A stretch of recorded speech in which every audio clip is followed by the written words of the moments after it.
Praise the lord. ಕರ್ತನ ನಾಮಕ್ಕೆ ಸ್ತೋತ್ರ ಉಂಟಾಗಲ್ಪಡಲಿ. ಪ್ರೀತಿಯುಳ್ಳ ದೇವ ಜನರೇ, ಯೇಸು ಕ್ರಿಸ್ತನ ಹೆಸರಿನಲ್ಲಿ ನಾನು ನಿಮ್ಮನ್ನು ವಂದಿಸುತ್ತೇನೆ. ಯೋಹಾನ 14ನೇ ಅಧ್ಯಾಯ 14ನೇ ವಚನದಲ್ಲಿ ವಾಕ್ಯವು ಈ ರೀತಿಯಾಗಿ ಬರೆಯಲ್ಪಟ್ಟಿದೆ. ನೀವು ನನ್ನ ಹೆಸರಿನಲ್ಲಿ ನನ್ನನ್ನು ಏನಾದರೂ ಬೇಡಿಕೊಂಡರೆ ಅದನ್ನು ನೆರವೇರಿಸುವೆನು ಎಂದು ವಚನವು ಬರೆಯಲ್ಪಟ್ಟಿದೆ. ಅಂದರೆ ಪ್ರೀತಿಯುಳ್ಳ ದೇವ ಜನರೇ, ಕರ್ತನ ಆತ್ಮನು ಈ ಮುಂಜಾನೆ ವೇಳೆಯಲ್ಲಿ ಆತನು ನಮ್ಮೊಟ್ಟಿಗೆ ಈ ರೀತಿಯಾಗಿ ಮಾತನಾಡುವವನಾಗಿದ್ದಾನೆ.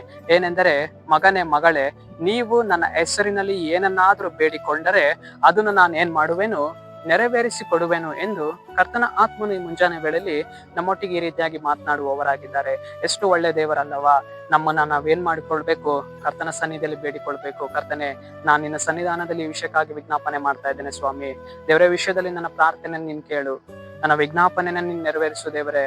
ನಿನ್ನ ಹೆಸರಿನಲ್ಲಿ ನಾನು ಬೇಡಿಕೊಳ್ತಾ ಇದ್ದೇನೆ. ನನ್ನ ಪರಿಸ್ಥಿತಿಗಳನ್ನ ನೀನು ಮಾರ್ಪಡಿಸು, ನನ್ನ ಜೀವಿತವನ್ನ ನೀನು ಮಾರ್ಪಡಿಸು, ಎಲ್ಲವನ್ನು ನೀನು ಬದಲಾವಣೆ ಮಾಡಿ ನನ್ನ ಜೀವಿತದಕ್ಕೆ ಒಂದು ಅಭಿವೃದ್ಧಿಯನ್ನು ಕೊಡು ಸ್ವಾಮಿ ಎಂದು ಆತನ ಹೆಸರಿನಲ್ಲಿ ನಾವು ಬೇಡಿಕೊಳ್ಳುವಾಗ ಆತನ ನಮ್ಮ ಜೀವಿತಗಳನ್ನ ಆತನ ಏನ್ ಮಾಡುವವನಾಗಿದ್ದಾನೆ, ಮಾರ್ಪಡಿಸುವವನಾಗಿದ್ದಾನೆ.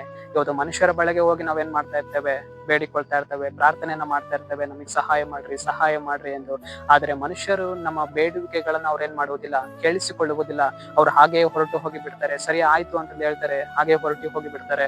ಆದರೆ ಪ್ರೀತಿಯುಳ್ಳ ದೇವ ಜನರೇ, ಇವತ್ತು ನಾವು ಕರ್ತನ ಸನ್ನಿಧಾನಕ್ಕೆ ಹೋಗಿ ಆತನ ಹೆಸರಿನಲ್ಲಿ ನಾವು ಬೇಡಿಕೊಳ್ಳುವಾಗ, ಆತನ ನಾಮದಲ್ಲಿ ನಾವು ಬೇಡಿಕೊಳ್ಳುವಾಗ ಆತನ ನಮ್ಮ ಜೀವಿತಗಳನ್ನ ಆತನ ಏನ್ ಮಾಡುವವನಾಗಿದ್ದಾನೆ, ಬದಲಾವಣೆ ಮಾಡುವವನಾಗಿದ್ದಾನೆ. ಆತನ ಹೆಸರಿನಲ್ಲಿ ನಾವು ಏನನ್ನಾದ್ರೂ ಬೇಡಿಕೊಂಡರೆ ಆತನು ನಮಗೆ ಏನಾಗುವವನಾಗಿದ್ದಾನೆ, ಸಿಕ್ಕುವವನಾಗಿದ್ದಾನೆ, ಒದಗಿಸಿಕೊಡುವವನಾಗಿದ್ದಾನೆ. ಯೆಹೋವ ಈರೇ ಆಗಿ ನಮ್ಮ ಕೊರತೆಗಳನ್ನ ಪೂರೈಸುವವರು ಆತನಾಗಿದ್ದಾರೆ. ನಾವು ಇವತ್ತು ಆತನ ಕರ್ತನ ಹೆಸರಿನಲ್ಲಿ ನಾವೇನ್ ಮಾಡ್ಬೇಕು, ಬೇಡಿಕೊಳ್ಬೇಕು. ಸರಿ, ನಾವು ಪ್ರಾರ್ಥಿಸಿಕೊಳ್ಳೋಣ.